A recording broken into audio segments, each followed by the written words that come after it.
Bonjour et bienvenue pour une nouvelle vidéo, j'espère que vous allez bien. Aujourd'hui on va se poser la question de quelle est la pire Formule 1 de 2022. Allez, c'est parti.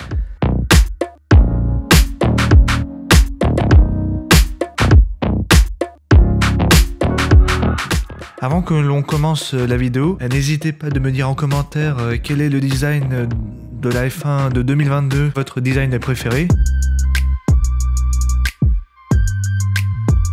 En tant que première voiture, on va commencer avec l'Alpine. Je trouve que la combinaison bleue et rose va très bien à ces deux voitures. La livrée sera totalement en rose, surtout que le sponsor BWT arrive chez cette écurie et que l'on sait tous que ce sponsor fait que toute la livrée sera rose, surtout avec Force India ou Racing Point jusqu'en 2020. La livrée était totalement rose, ou pour d'autres écuries dans d'autres catégories du sport automobile. Moi, ce qui me plaît surtout, c'est l'arrière de la voiture, surtout où il y a le pot d'échappement, et je trouve que ça va très bien avec les ailettes pour laisser sortir l'air chaud du moteur, un petit peu comme chez Aston Martin. Mais on y reviendra plus tard pour Aston Martin. Moi, j'aime bien aussi l'entrée d'air pour les radiateurs, qui n'est pas totalement carré comme chez AlphaTauri, mais un petit peu plus arrondi et un petit peu plus plat comme chez Ferrari. Je trouve que ça rajoute un petit peu plus une agressivité dans la livrée, et ce look agressif, j'espère qu'il ressortira aussi en piste, et que Fernando Alonso et Esteban Ocon puissent remporter des grands prix, voire même plusieurs. Allez, on passe à la voiture suivante. Si je vous disais que la F1 2022 devait avoir à la fois un look agressif mais aussi élégant, ce serait la F1 75 de chez Ferrari. Je trouve que les designers et les ingénieurs italiens ont réussi à bien s'entendre, surtout avec le look frontal qui donne une impression large à la voiture, et aussi qui donne l'impression d'une stabilité à la voiture. Mais je trouve que là où les designers italiens chez Ferrari ont bien réussi, c'est vraiment tout ce qui est de l'airflow autour du pilote. Je trouve que c'est un design assez original qu'on n'a pas encore eu en Formule 1, et j'espère que ça permettra assez bien d'extraire l'air chaud et à ce qu'il aille bien sur l'aileron arrière et non pas qu'il s'éparpille partout. Si l'on regarde depuis l'aileron arrière, ça me fait penser un petit peu au virage mythique du circuit de Spa. Je ne sais pas si ça vous fait la même impression. Pour la voiture suivante, ça sera une écurie anglaise de couleur vert british, et je parlerai bien de l'Aston Martin. Je la trouve aussi super bien réussie. Je trouve que ça fait partie des 3 meilleurs designs de cette année, et qui donne surtout l'impression qu'ils veulent faire passer l'air, mais toujours en dessous, pour pouvoir bien alimenter le diffuseur qui est sous la voiture, mais aussi de faire passer sous les radiateurs l'air pour alimenter l'arrière de la voiture. Et sinon, la grille au-dessus pour faire sortir l'air chaud, je trouve que ça apporte aussi une certaine agressivité à la voiture par rapport au reste de la voiture, qui est relativement ronde, qui donne plutôt une douceur à la voiture. Sinon, les deux entrées d'air pour les deux radiateurs qui sont carrés, je trouve que ça va pas trop à la voiture. J'aurais préféré des entrées d'air comme chez Ferrari, qui est relativement rond et design.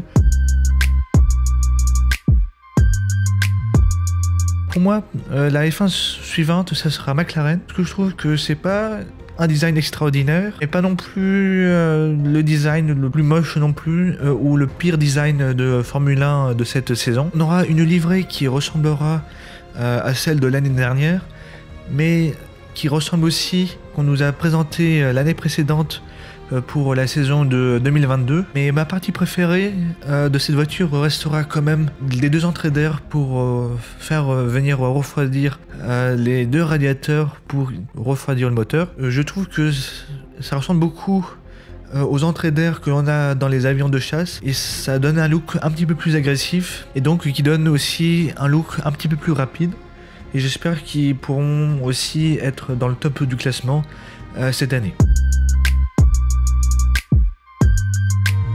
La voiture suivante, ça sera la Mercedes. Je la trouve agressive, surtout au niveau de l'avant avec le nez fin et l'entrée d'air du fond plat et aussi avec les entrées d'air arrondies. Je trouve que ça permet de rendre la voiture plus agressive. Mais ce que je trouve bien au niveau de l'aileron avant, c'est les deux parties arrondies et ça permet sûrement au centre du nez de laisser rentrer beaucoup d'air pour alimenter le diffuseur et le fond plat. Et ce que j'aime bien aussi, c'est la petite touche de rouge au niveau d'une des étoiles en dessous de l'entrée d'air au-dessus de la tête du pilote. Ceci permet de donner un petit peu plus de contraste par rapport au gris, malgré que j'aime pas trop cette couleur et que je préférais la livrée noire de chez Mercedes. Mais bon, après les goûts et les couleurs.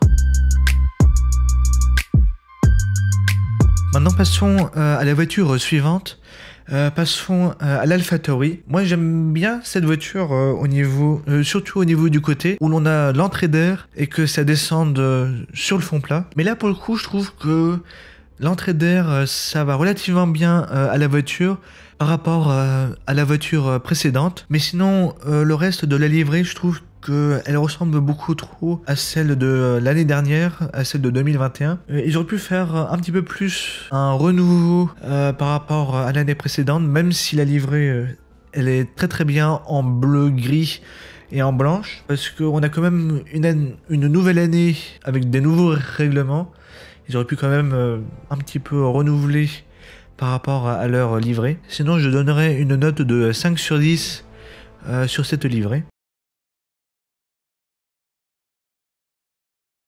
La voiture suivante, ça sera l'Alfa Romeo. Je trouve que l'Alfa Romeo est un mélange entre l'AlphaTauri et la Mercedes. Mais sinon, vu qu'ils ont mis un covering spécial pour cacher toutes les formes, on n'arrive pas trop à différencier. C'est un design sympa, mais je trouve que ça sort pas vraiment du lot comme chez Ferrari ou comme chez Alpine. Mais c'est bien par rapport aux écuries suivantes qui n'ont fait que du copier-coller par rapport à leur voiture précédente. En parlant de copier-coller, on peut parler de Red Bull qui ne se sont pas foulés les chevilles. Ils ont fait que du copier-coller au niveau de leur livrée, mais le pire c'est vraiment chez As. Ce qu'ils ont fait, ils ont juste repris par rapport la livrée de l'année dernière de chez eux, plus la livrée de ce qu'a proposé la Formule 1 avant que tous les écuries commencent à proposer. Ils ont fait un mélange des deux et ça donnait cette voiture.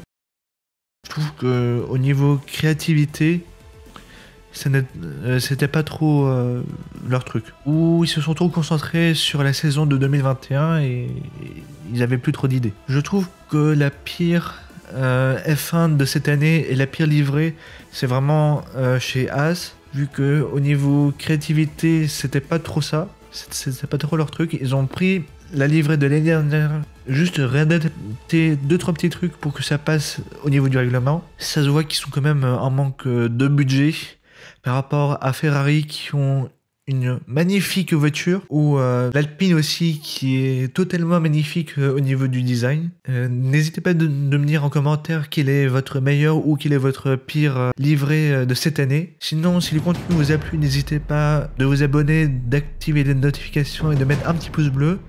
Et sinon, à vendredi prochain à 18 h, allez, ciao!